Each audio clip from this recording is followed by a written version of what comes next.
Hey everyone, Dave here, and it's time for another video. This is my review of the Sony FS5 after a year of use.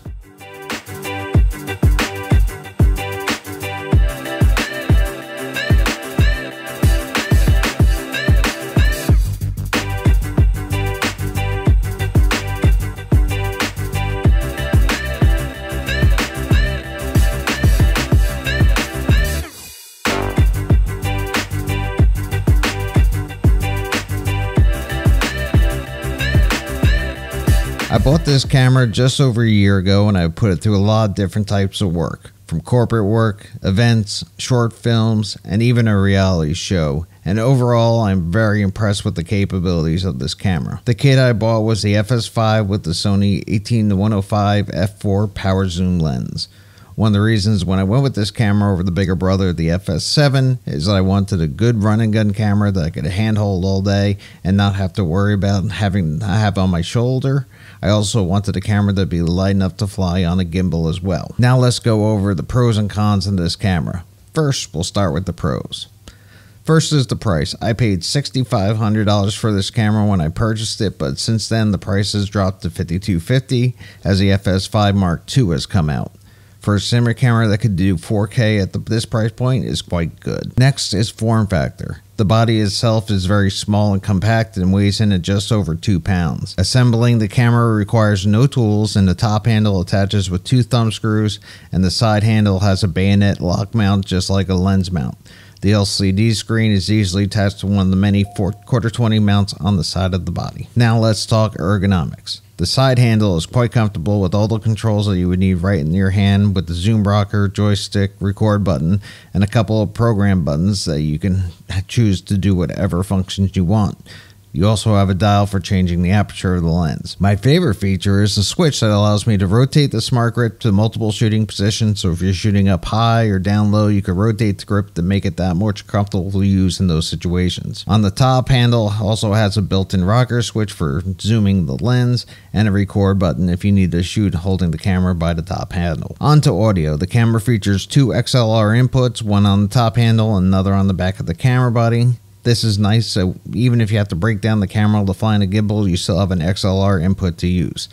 The built-in mic on the top handle works great for scratch audio, and on the side of the camera you have your audio controls, and you can monitor your audio with the built-in headphone jack. Now on to my favorite feature of this camera, the variable ND filter. There are a lot of cinema cameras on the market with built-in NDs, but this is the first to have a variable ND built in. Rotating the dial from clear to one of the 3 positions and then setting the switch to variable will allow you to do a smooth ND pull while going into different lighting situations while keeping the depth of field you want. You could also set up this camera for auto ND. I love this feature when I'm shooting outdoors and have constantly changing lighting conditions. I can then let the camera change the ND on its own to keep a constant exposure. Next is outputs. The camera has an HDMI, SDI, and Ethernet port on the back for hooking up to an external recorder such as an Atomos or Odyssey 7Q. You could also set the FS5 to stream with the Ethernet port. Battery life is amazing on this camera. It comes with a BPU30 battery that will give you around 3 hours of life. I purchased a few BPU60 batteries that give you around 6 hours of use, and I have the ability to shoot all day. You can also purchase the BPU90 batteries for longer use in one battery. Another pro is also a con. The camera records the SDXC cards, which is much more affordable than the XQD cards that the FS7 requires, but because of this, 4K recording will be 8-bit 420 at 24 and 30 frames per second, and 10-bit 422 in 1080 HD. There is an optional license that you can purchase for $500 that will enable raw output over the SDI that will give you 12-bit 422 4K at up to 60 frames per second to an Atomos Shogun Inferno or Odyssey 7Q. When recording 4K internally, it uses the XAVC-L codec, which means that you'll need more processing power when editing these files. Finally, let's talk about the S&Q function. When shooting in HD, you can shoot up to 240 frames per second in up to 8-second bursts, or up to 960 frames per second in standard definition. Although I would not recommend going above 240 frames per second as the quality drops severely. There is an optional HFR license that you can purchase for $500 that will allow you constant recording internally for 120 frames per second.